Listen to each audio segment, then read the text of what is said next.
Hey boys and girls, we're getting ready to send out a booster. This booster's going out to Mark. Your standard, extremely nice tandem diaphragm Bendix booster, introduced in 1962 on the Imperial. One of the most powerful boosters then and today. And of course, what makes them special is they have a dual diaphragm plate in there. Rubber on here, and essentially there's two boosters up in here.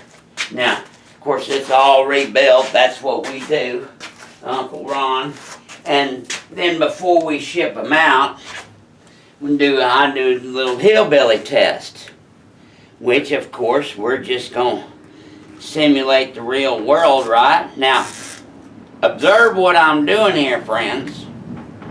Anybody can do this. You could test your booster on your car if you thought it was bad.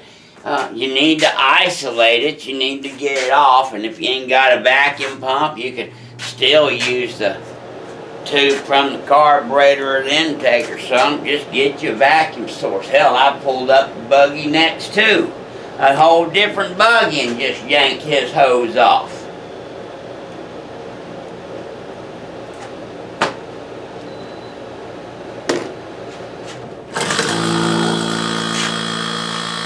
So we've been cruising on down the road.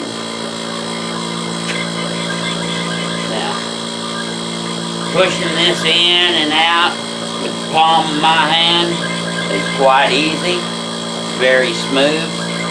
See that action? It rebounds well and it recovers. Check the check valve. I'm going to check the integrity of the can.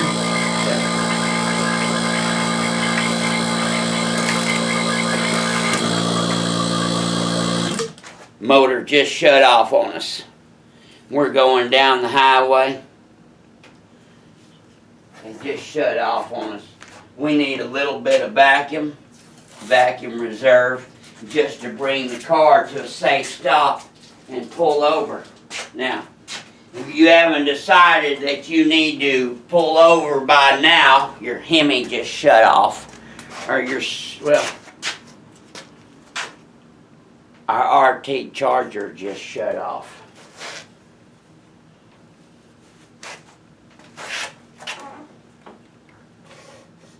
One,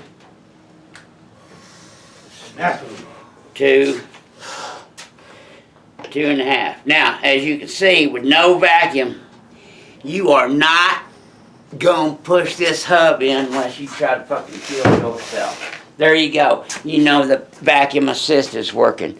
God bless you. God bless America. And enjoy your booster, Mark. Bye.